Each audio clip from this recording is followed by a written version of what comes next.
This is JordanTower with JT News. Make sure you smash that like button and hit that subscribe button. We're going to get into this right now. Knapp Records presents the new album with Hell Rell featuring Ghost the Incredible. They got a new song out called Give Me Love right now. The link is below. And the album is out 11/11/19. Forgive, but never forget. Check it out right now. Absolutely. And make sure you guys go check that album out. Forgive, but never forget. It's coming out. Forgive, but never forget. It's a code I live by. And it's it's going to be everywhere tomorrow, right? Yeah, all streaming platforms. Absolutely. Now, getting on to other Fed cases, me and you talked about Tekashi last year. Right. And obviously they all got picked up, a few months after we talked about it. You were calling it, this guy, there's no way this guy is this. You already knew what was going on. Absolutely. I got street ties with a lot of people who was around him, some of the older guys that was around him, free Mel Murda. It's my childhood friend, absolutely. So, it was like... You were friends with Mel back in the day? Yeah, me and Mel was in a DFY program, man. We did youth full time together. We was like 15, 16. Me and Mel Murda knew each other before we even met Cam and Jim and stuff like that. That's crazy. Yeah. Small world. Yeah, we was in DFY, Division for Youth together. That's like the jails for the teenagers and stuff like that. Did you follow his case at all? Yeah, I do. So I have one perspective. Let me know what your perspective is. My perspective is they shouldn't. Okay, first of all, with the whole Tekashi thing and him talking and everything, that was expected. I mean, you involve somebody that was working at a bodega with rainbow hair in your organization, and you let him see too much.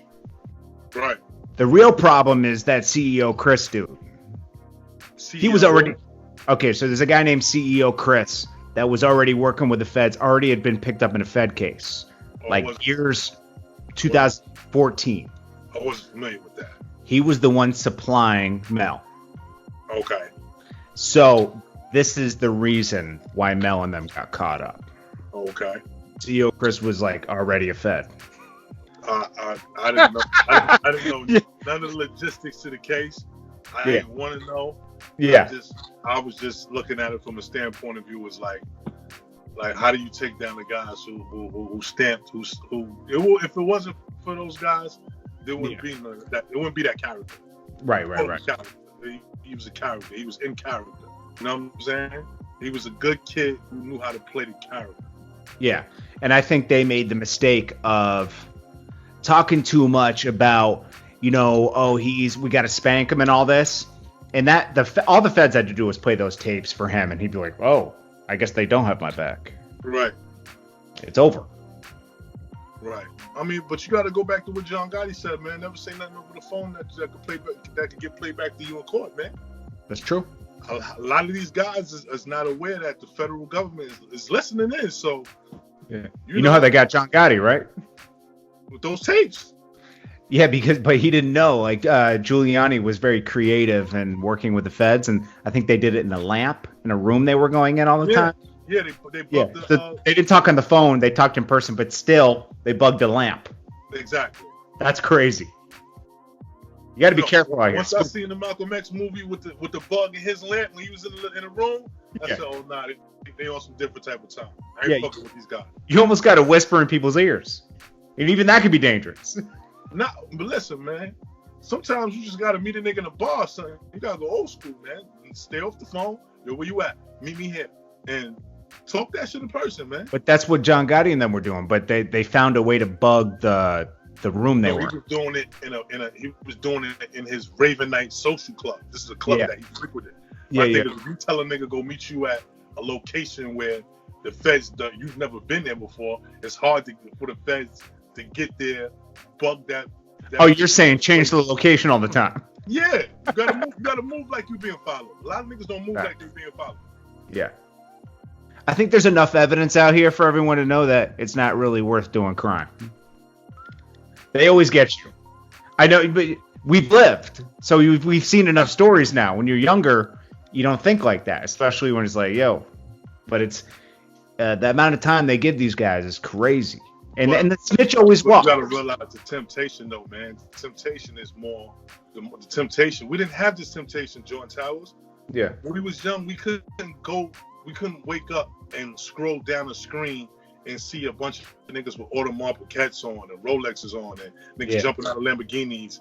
And these are actual niggas that come from the same humble beginnings as us. The only people who had access to that shit was TV stars, musicians, boxers. Now you can go on your Instagram and see the local scammer jumping out of a Bentley with $100,000 worth of jewelry on. Fact. So it was like, damn, why should this nigga live this lifestyle and I can't? That's true. That temptation is hard to fight. And every human being wants the quick way. They want to take the quick way. Right. Whether flipping houses, they watch HGTV and they think they can flip a house real quick. It doesn't work like that, guys. Because when you go to sell that house, you got to pay a real estate agent 6% to sell the house. Absolutely. So you lost your profit. Absolutely. I just flipped the house and for myself, right? And you realize, okay, I got to live here for a while. Absolutely. Like, this isn't for an investment. This is just for your rent's going to be the same amount for 30 years. Right. You're going to pay the bank. The bank owns your house. Absolutely. I got a question for you with so, you know, when Jim's name got brought up on those tapes, it seems like they were trying to implicate a lot of rappers, Casanova, Cardi B, and Jim. They got all these guys' names brought up somehow, and that guy Trippie Redd. They got them all brought up just, you know, to tuck away in a file probably, you know. Right. What did you think when Jim's name got brought up? What did you think when 50 Cent threw him under the bus? Excuse me, you know Fifth, man. If anybody know Fifth, man, Fifth don't, you know, it ain't no holds bar with Fifth, man. Like nobody's off, nobody's. But why? Nobody's safe. But why do that to Jim? What's good? There has to be something deeper that happened between Jim Jones and 50 Cent. We don't know what it is, but something happened. Nah, man, that's friendly competition, man. Jim, you gotta realize when Cam was going through it with 50 Cent and all that, he actually brought Jim out on concerts and he worked with Jim and stuff like that. They got they got their own relationship that we're not aware of. Put it like that. Well, I'll tell you this. I was at the video shoot. Remember that video shoot where Jim did in the church with Joel's? Yeah, I remember you was there. I remember Jim and Joel's going into a room when Camron did that thing with 50 Cent on the air. He had decided right then and there, oh, nah, we going our own way. We ain't going, we can't. And I was like, I mean, you're witnessing that. I'm just telling you what I saw. Right. I wasn't aware of that. I mean, you witnessed it. I was like, there ain't no loyalty. And, you know, I was like, they had a problem. That's the Dipset problem we talked about prior, you know, like what was going on. And then we saw, you know, we all saw the basement where 50 brought out Jim Jones. Okay, so he's messing with 50. Something didn't work out there. I guess they had something, and I think, you know, 50, he holds those chips on his shoulder for a long time. Looks like from the realize it's like whatever comes across 50 desk, he's gonna speak on it. It's not like, just can't say it like it's a Dipset thing. I mean, he trolls ghosts. That's a character on this motherfucking show. It was like his level of trolling is different. He trolls his own show. That's his character, right? Ghost. Yeah. No. That's the character that he hated in the show. But you got to realize it's still a show at the end of the day. So it's like, how much do you really hate the character? You get paid off. Exactly. Right or wrong? Facts. No. He understands. The guy doesn't even exist. He's a TV show character. Well, he understands the internet and the algorithm. Jim Jones was in the algorithm, unfortunately, at that time. I don't think he understood it at that time. You don't think that 50 Cent understands the algorithm? Yes, he understands algorithm. Yeah. So Jim Jones was in the algorithm right there because of the Tekashi case. Absolutely. He jumped on it. Absolutely. But he took a false story and publicized it where Jim Jones was working with the feds. And then I was like, yo, 50, you can't do things like this because you're actually like a credible person. People are going to believe this. There was tons of stories. Jim Jones was, for a fact, probably not. It was just he caught on a phone call with his friend. That's it. And for people that's listening, that shit could happen to anybody. Absolutely. I could call a nigga from the projects. He could tell me what's going on in the projects, and I could give my point of view on it from a street point of view. and not be knowing that his phone is tapped, and niggas is talking about Ruger is a rat, and Ruger's talking about shit he don't need to be talking about. How the fuck I supposed to know the FBI got this nigga phone bar? Nobody can foresee that type of shit, because if they can, you wouldn't hear these conversations. Knapp Records presents the new album with Hell Rell, featuring Ghost the Incredible. They got a new song out called Give Me Love right now. The link is below, and the album is out 11/11/19. Forgive but never forget. Check it out right now. So Right. that'll be out. And then how did this project come about? It's this guy's from Omaha, Nebraska. You guys linked up. How did that all happen? How did you guys come together? Pretty much through my boy Jeff Knapp. We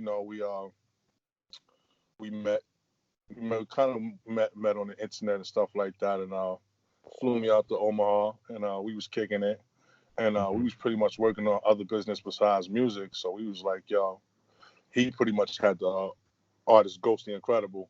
Okay. And he let me hear a few songs with him, and he was like, oh, what you think about working with him? And after I heard a few songs, it's not typically like the gangster shit that we used to, or whatever the case may be. He got his own sound. So I'm like, damn, Omaha, Nebraska. Never really no artist came from Nebraska that we could probably put our finger on, and he could probably be like the Nelly from Nebraska. You feel what I'm saying? He sounds like he has his own struggle story. Listen to his lyrics. He got his own struggle story. He got his own story. You know what I mean? He's pretty much come from humble beginnings and shit like that. Like, he's not the typical white boy. He came from the bottom. You feel me? Yeah. So that's what kind of drew me to him. I'm like, damn, this ain't no privileged white boy who just want to rap. He really got struggles. He really got a story. He's really been in the streets. He still got street ties. So I was like, damn, I wouldn't mind working with him. So as far as the project that I'm putting out, I had some songs laying around, and I recorded some new ones along with Ghost. So I said, fuck it, let me just put this project out and feed the streets real quick. Absolutely. And make sure you guys go check that album out. Forgive but never forget. It's coming out. Forgive but never forget. It's a code I live by.